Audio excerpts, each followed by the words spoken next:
പിണറായിയുടെ ചെരുപ്പിന്റെ വാറഴിക്കാൻ ജി സുധാകരന് യോഗ്യതയുണ്ടോ ചോദിച്ചത് ഞാനല്ല, CPM-ലെ തോറ്റ CPM സ്ഥാനാർത്ഥിയായ എച്ച് സലാമാണ്. അത് ചോദിച്ചത് ജി സുധാകരനോടും.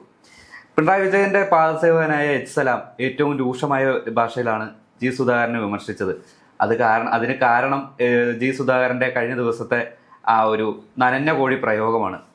ഈ ആലപ്പുഴയിൽ ഒരു പാർട്ടിയിലുണ്ടായിരുന്ന അല്ലെങ്കിൽ ജി സുധാകരൻ എന്ന മുൻ CPM നേതാവിനോട് അല്ലെങ്കിൽ ഇപ്പോഴത്തെ UDF സ്വതന്ത്ര MLA ആയ ജി സുധാകരനും തോറ്റ സ്ഥാനാർത്ഥി എച്ച് സലാമുമായിട്ടുള്ള ആ ഒരു പോര് കനക്കുകയാണ്. അല്ല, ഇതെന്തുകൊണ്ടാണ് ഇത്രയും വൈകിയെന്ന് മാത്രമേ സംശയമുള്ളൂ. കാരണം ജി സുധാകരനെ പോലെ ഒരു നേതാവ് CPM-ന്റെ വർഷങ്ങളായി CPM-ന്റെ അടിയുറച്ച സംസ്ഥാന സെക്രട്ടേറിയറ്റ് അംഗം വരെ ആയ ഒരു സഖാവ് മാറി പാർട്ടിയെ വിമർശിക്കാൻ തുടങ്ങിയപ്പോൾ മുതൽ ജി സുധാകരനെ മൂലക്കിരുത്താനാണ് CPM ശ്രമിച്ചത്. കാരണം അതുപോലെ അവിടെ നടന്ന പല CPM-ന്റെ പരിപാടികളിലും ജി സുധാകരൻ തന്നെ പറഞ്ഞിട്ടുണ്ട്, വീടിന് തൊട്ടടുത്ത് നടന്ന ഒരു CPM പരിപാടിയിലേക്ക് പോലും തന്നെ ക്ഷണിക്കുക പോലും ചെയ്യാതെ മൂലക്കിരുത്താനാണ് CPM ശ്രമിച്ചത്. അതിൽ മന്ത്രിയായ സജി ചെറിയാൻ, പാർട്ടി ജില്ലാ സെക്രട്ടറി, അതുപോലെ എച്ച് സലാം അടക്കമുള്ള നേതാക്കൾ, അമ്പലപ്പുഴ MLA ആയിരുന്ന എച്ച് സലാം അടക്കമുള്ളവർ കൃത്യമായി പ്രവർത്തിച്ചിട്ടുണ്ട്. ഒരു ക്രിമിനൽ സംഘത്തിന്റെ കയ്യിലാണ് പാർട്ടി എന്ന് പറഞ്ഞാണ് ജി സുധാകരൻ പുറത്തേക്ക് പോയത്. അപ്പൊ അതുകൊണ്ട് തന്നെ ജി സുധാകരനെതിരെ ഇത്തരം മോശമായ പ്രയോഗങ്ങളും മോശമായ വാക്കുകൾ ഉപയോഗിച്ചുള്ള ആക്രമണങ്ങളും പ്രതീക്ഷിക്കേണ്ടത് തന്നെയായിരുന്നു. പക്ഷേ എന്തുകൊണ്ടോ ഇത്തിരി വൈകിപ്പോയി എന്നുള്ളതാണ് കാര്യം. കാരണം ജി സുധാകരനെ പോലെ ഒരാളെ ആക്രമിക്കുമ്പോൾ എല്ലാ വശങ്ങളും നോക്കി ആക്രമിക്കുകയുള്ളൂ. കാരണം ഇത്രയും വർഷം വലിയ പദവികളിലിരുന്നു, മന്ത്രിയായിരുന്നു, 2 വട്ടം മന്ത്രിയായിരുന്നു. എന്നിട്ട് പോലും ഒരു തവണ പോലും ഒരു അഴിമതി ആരോപണം പോലും കേൾക്കേണ്ടി വന്നിട്ടില്ലാത്തൊരു നേതാവാണ് ജി സുധാകരൻ. അപ്പൊ ജി സുധാകരനെ വിമർശിക്കുമ്പോൾ കൃത്യമായ കാര്യകാരണ സഹിതം വിമർശിക്കണം എന്ന് എച്ച് സലാമിന് നന്നായിട്ട് അറിയാം. കഴിഞ്ഞ ദിവസം ജി സുധാകരൻ എന്താണ് MLA ഓഫീസ് ഉദ്ഘാടനത്തിന് വേദിയിലാണ് ആ പ്രസംഗം നടത്തിയത്. അതായത് നിയമസഭയിൽ പിണറായി വിജയൻ നനഞ്ഞ കോഴിയെ പോലെയാണ് ഇരിക്കുന്നത്, വെള്ളത്തിൽ വീണിട്ട് ഒന്നും മിണ്ടാതിരിക്കുന്ന അവസ്ഥയാണ്. അതുപോലെ KN ബാലഗോപാലിനെ സംസാരിക്കാൻ പോലും അറിയില്ല തുടങ്ങിയ പരാമർശങ്ങളാണ് നടത്തിയത്. ഇത് ആദ്യമായല്ല. പിണറായി വിജയനെ ജി സുധാകരൻ വിമർശിക്കുകയും തിരിച്ച് ചെറ്റ എന്ന വാക്കുകൊണ്ട് അഭിസംബോധന ചെയ്യുകയും ചെയ്തത് നമ്മൾ ഈ തെരഞ്ഞെടുപ്പ് കാലത്തെല്ലാം കേട്ടതാണ്. അതുപോലെ നിയമസഭയിൽ വന്നപ്പോൾ പോലും ഓരോ കാര്യകാരണ സഹിതമാണ് വിമർശിക്കുന്നത്. കേരളിന്റെ മഞ്ഞക്കുറ്റിയുടെ ഭാഷ സ്ഥാപിച്ചതുമായിട്ട് ബന്ധപ്പെട്ട് അന്നത്തെ പിണറായി സർക്കാരിനെ ജി സുധാകരൻ വിമർശിച്ചത് വളരെ ഷാർപ്പായാണ്. അതുകൊണ്ട് തന്നെയാണ് എച്ച് സലാമിന്റെ വിമർശനം വരുന്നത്. എച്ച് സലാം വിമർശിക്കുമ്പോൾ ജി സുധാകരന്റെ പഴയ കാലത്തെ ചില കാര്യങ്ങൾ ചെയ്തിട്ടുണ്ട്. കൊല്ലത്തു നിന്ന് ആലപ്പുഴയിലേക്ക് ഓടിച്ചത് എന്തിനാണെന്ന് പറയിപ്പിക്കരുത്. പിന്നെ അതേപോലെ സ്ത്രീവിരുദ്ധനാണെന്ന് കാണിക്കാൻ വേണ്ടി ഒരുത്തി എന്ന് പറഞ്ഞ പ്രയോഗത്തിന്റെ കാര്യം പറയുന്നു. അതുപോലെ തന്നെ 2021 തെരഞ്ഞെടുപ്പ് മത്സരിക്കാതെ ഫണ്ട് പിരിച്ചു എന്ന് പറയുന്നു. അങ്ങനെയൊക്കെ ചെയ്തിട്ടുണ്ടെങ്കിൽ ഇവ എന്തുകൊണ്ടാണ് നടപടിയെടുക്കാത്തത്? 2021 ജി സുധാകരൻ അങ്ങനെ പാർട്ടി അറിയാതെ പാർട്ടിയുടെ പേരിൽ ഫണ്ട് പിരിച്ചിട്ടുണ്ടെങ്കിൽ CPM എന്തുകൊണ്ട് അന്ന് പറഞ്ഞില്ല? അന്ന് 2021 ജി സുധാകരനും കൂടെ പണിയെടുത്തിട്ടാണല്ലോ എച്ച് സലാം ജയിച്ചത്.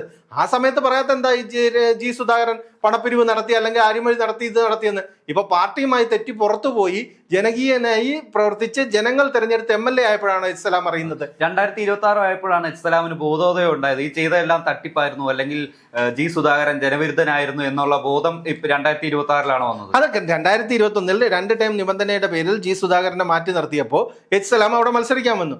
ആ സമയത്ത് എച്ച് സലാം ജി സുധാകരനെയും കൊണ്ടാണ് നടന്നത്. ജി സുധാകരനെ വിവിധ വേദികളിൽ എത്തിച്ച് പ്രസംഗിക്കാൻ എച്ച് സലാം മുന്നിൽ കൈയെടുത്തതാണ്.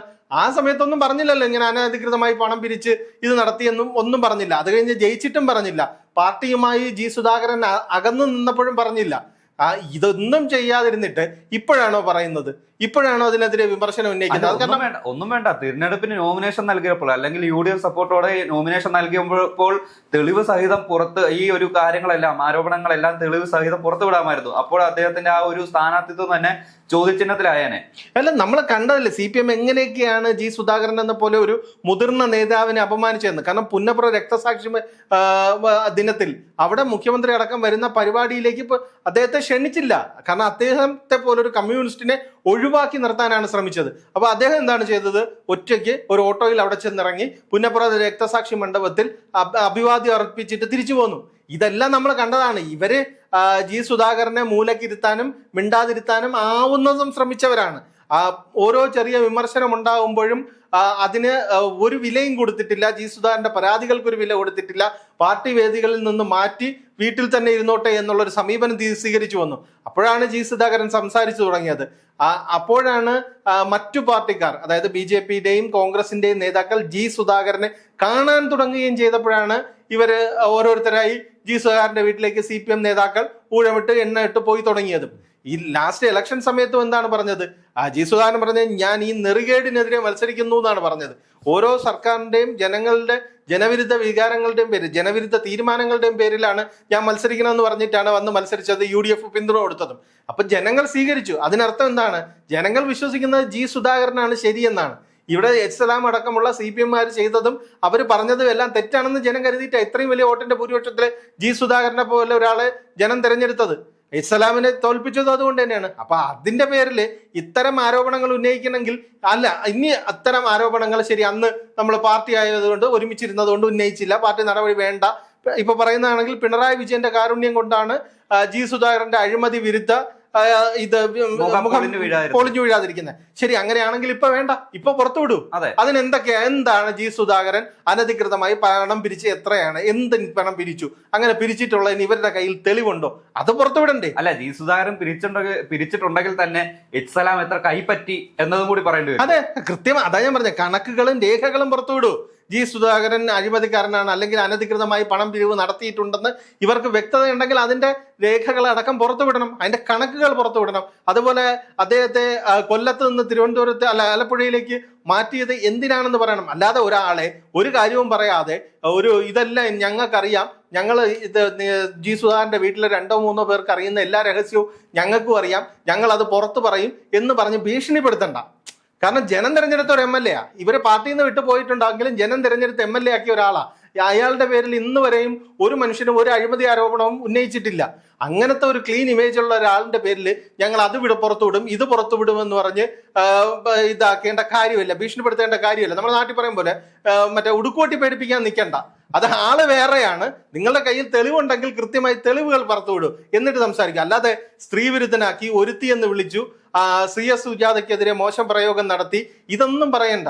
ഞാൻ പറയുന്നത് അയാൾ എന്തെങ്കിലും അഴിമതി നടത്തിയിട്ടുണ്ടെങ്കിൽ, ജി സുധാകരൻ എന്തെങ്കിലും തെറ്റായ രീതിയിൽ പ്രവർത്തിച്ചിട്ടുണ്ടെങ്കിൽ അതിന്റെ രേഖകളടക്കം പുറത്തുവിട്ടിട്ട് സംസാരിക്കുക. അല്ലാതെ ഉമ്മാക്കി അണിച്ച് പേടിപ്പിക്കാൻ ശ്രമിക്കുകയല്ല ചെയ്യേണ്ടത്. അത് മാത്രമല്ല, ഇപ്പൊ ഈ ശരിയായ ഒരു കമ്മ്യൂണിസ്റ്റ് എന്നല്ല സലാമിനെ പറയേണ്ടത്. പിണറായി വിജയന്റെ പാദസേവകൻ, ആ പാദസേവകന്റെ വായിൽ നിന്നാണ് ആർജവമുള്ള ഒരു കമ്മ്യൂണിസ്റ്റുകാരനായ ജി സുധാകരനെതിരെ ഇതുപോലെയുള്ള രൂക്ഷ വിമർശനങ്ങൾ ഉയർന്നത്. അതും തരം താഴ്ന്ന നിലയിലുള്ള കമന്റുകളാണ് വന്നത്. അതായത് പിണറായിയുടെ ചെരുപ്പിന്റെ വാറഴിക്കാൻ, പിണറായിയുടെ ചെരുപ്പിന്റെ വാറഴിക്കാൻ എന്തിനാണ് ജി സുധാകരൻ പോകുന്നത്? സ്വന്തമായിട്ട് ചെരുപ്പ് വരാൻ പിണറായിക്ക് അറിയില്ലേ? അല്ല, ഇത് അതിലെ പ്രയോഗങ്ങൾ മൊത്തം അങ്ങനെ തന്നെയാണ്. കാരണം ഒരു കുപ്പി കള്ള് മേടിച്ചു കൊടുത്താൽ എന്തും വിളിച്ചു പറയുന്ന കോമാളി, രാഷ്ട്രീയ കോമാളി എന്നൊക്കെയാണ് ജി സുധാകരനെ വിശേഷിപ്പിക്കുന്നത്. ആരാ വിശേഷിപ്പിക്കുന്നത്? സലാം എന്ന് പറഞ്ഞാൽ. കാരണം ജനവിരുദ്ധമായി ഇത്രയും വലിയ തെറ്റുകൾ സംസ്ഥാന സർക്കാർ ചെയ്തിട്ടും, അല്ലെങ്കിൽ ആലപ്പുഴയിലെ CPM-ന്റെ ഭാഗത്തു നിന്ന് നിയമവിരുദ്ധമായ പ്രവർത്തനങ്ങൾ ഉണ്ടെന്ന് ആരോപണം ഉയർന്നിട്ടും ഒന്നും മിണ്ടിയിട്ടില്ല. കാരണം പിണറായി വിജയനെ ഭയമാണ്. പിണറായി വിജയന്റെ മുഖത്ത് നോക്കി നിങ്ങളുടെ പ്രവൃത്തി ശൈലി ശരിയല്ല എന്ന് പറയാൻ പോലും ഭയപ്പെട്ടവരാണ് ഇപ്പൊ ഈ ഫേസ്ബുക്കിൽ എഴുതിയിടുന്നത്. BS-നെ വെട്ടി നിർത്തിയ ഒരാൾക്ക് സലാമിനെ വെട്ടി നിർത്താനാണ് ഏറ്റവും വലിയ പാട്. അല്ല, അതാ ഞാൻ പറഞ്ഞത്. കാരണം എന്ന് പറഞ്ഞാൽ ഒപ്പം നിന്ന് അവിടെ ഒട്ടിച്ചേർന്ന് നിന്ന് അവിടെ നിന്ന് കിട്ടാവുന്ന ആനുകൂല്യങ്ങൾ പരമാവധി എടുക്കുക. 2021 സീറ്റ് കിട്ടി, നേരെ ചെന്നും മറ്റേ ജി സുധാകരൻ വേണ്ട, ഞാൻ മാത്രം മതി, എനിക്ക് ജനം വോട്ട് ചെയ്തെന്ന് പറഞ്ഞല്ലല്ലോ സലാം മത്സരിച്ചത്. ജി സുധാകരനെ കഴിയുന്ന അത്രയും വേദികളിലേക്ക് കയ്യും പിടിച്ചു കൊണ്ടുപോയി അവിടെ എല്ലാം പ്രസംഗിച്ചിട്ടാണല്ലോ ജയിച്ചത്. ജയിച്ചു കഴിഞ്ഞിട്ടല്ലേ ഈ പ്രശ്നങ്ങളെല്ലാം വരുന്നുള്ളൂ. അങ്ങനെ ഒറ്റയ്ക്ക് ജയിക്കാൻ കഴിയുന്ന ഒരാളാണെങ്കിൽ, ആദ്യമായിട്ട് മത്സരിച്ചപ്പോൾ ജയിച്ചത് എന്റെ കഴിവ് കൊണ്ടാണെങ്കിൽ, രണ്ടാമത്തെ തവണ ജയനം എന്തുകൊണ്ടാണ് തോപ്പിച്ചത്? പ്രവർത്തനം മോശമായോണ്ടാണോ അതോ നിങ്ങളിലുള്ള വിശ്വാസം ജനങ്ങൾക്ക് ഇല്ലാത്തതുകൊണ്ടോ? അതല്ലേ ചിന്തിക്കുക. ജനങ്ങൾ അവിടെ കണ്ടത് ജി സുധാകരൻ എന്ന ഒരു വ്യക്തി അല്ലെങ്കിൽ ആ ആർജവമുള്ള കമ്മ്യൂണിസ്റ്റുകാരനാണ്. അദ്ദേഹം അവിടെ ഉണ്ട്, അവിടെയാണ് ജനങ്ങളുടെ ആ വോട്ട് പോയത്. കാരണം കൃത്യമല്ലേ. കാരണം സലാമിന് മുമ്പ് അവിടെ MLA ആയിരുന്നത് ജി സുധാകരനായിരുന്നു. അവിടെ ജനത്തിന് വേണ്ടി പ്രവർത്തിച്ചത് ജി സുധാകരനായിരുന്നു എന്ന് അവർക്ക് കൃത്യമായി ഉറപ്പുണ്ട്. അതുകൊണ്ട് തന്നെയാണ് 5 വർഷം MLA ആയിരുന്ന ഒരു LDF-ന്റെ ഭാഗമായിരുന്ന ഒരാളെ തോൽപ്പിച്ചിട്ട് CPM-ൽ നിന്ന് വിട്ട് പുറത്തിറങ്ങി ജനകീയ മുന്നണിയുടെ ജനകീയ സ്ഥാനാർത്ഥി എന്നാണ്. അപ്പോഴും പറയുന്നത് എന്താ? UDF സ്വതന്ത്രനല്ല, ഞാനൊരു ജനകീയ MLA എന്നാ പറയുന്നത്. ജനകീയ സ്ഥാനാർത്ഥി മത്സരിച്ചപ്പോൾ ജി സുധാകരൻ വന്നപ്പോൾ ജനം വോട്ട് ചെയ്തു. ഇതെല്ലാം സലാം മനസ്സിലാക്കണം. തനിക്ക് പിന്തുണ ഇല്ലാത്ത എന്തുകൊണ്ടാണെന്നും സലാം മനസ്സിലാക്കണം. അല്ലാതെ ഫേസ്ബുക്കിൽ കയറി ഇരുന്നിട്ട് മറ്റൊരു നേതാവിനെ, ഒരു മുതിർന്ന നേതാവിനെ തന്നെ ഇത്രയും മോശം പദപ്രയോഗങ്ങൾ കൊണ്ട് അപമാനിച്ചത് കൊണ്ട് മാത്രം സത്യമല്ലാതാവൂല. അല്ലെങ്കിൽ ഒരു ചലഞ്ച് ചെയ്യണം, ഒരു പരസ്യ സംവാദത്തിന് വേണ്ടി ജി സുധാകരനെ എച്ച് സലാം വെല്ലുവിളിക്കണം. അതിന് തയ്യാറുണ്ടാവൂ എച്ച് സലാം? ഒരിക്കലും ഉണ്ടാവില്ല. കാരണം ജി സുധാകരന്റെ മുന്നിൽ പോലും എച്ച് സലാം വന്നേക്കില്ല. കാരണം അതുകൊണ്ടല്ലോ ഈ പറയുന്നതും ഈ ഫേസ്ബുക്കിൽ എഴുതി വിടുന്നതും അല്ലാതെ പൊതുവേദിയിൽ വന്ന് പ്രസംഗിക്കാൻ പോലും എച്ച് സലാം തയ്യാറാവുന്നില്ലല്ലോ. കാരണം ജി സുധാകരന്റെ പേരിൽ അഴിമതി ആരോപണം ഇല്ലെന്നേ. എച്ച് സലാമല്ല, അങ്ങനെ അല്ലല്ലോ. അദ്ദേഹത്തിനെതിരെ എന്തെല്ലാം ആരോപണങ്ങളാണുള്ളത്.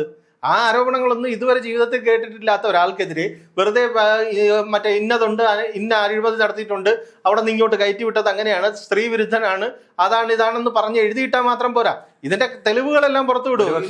ഒരുപക്ഷെ ജി സുധാകരൻ ഈ എച്ച് സലാമിനെതിരെയുള്ള ഒരു തെളിവ് പുറത്തിട്ടാൽ അദ്ദേഹത്തിന്റെ രാഷ്ട്രീയ ഭാവി, എച്ച് സലാമിന്റെ ആ CPM രാഷ്ട്രീയ ഭാവി തന്നെ വേസ്റ്റ് ആയി. പിണറായി വിജയനെ വകവയ്ക്കാതെ മുന്നോട്ട് പോകുന്ന ഒരു നേതാവാണ് ജി സുധാകരൻ.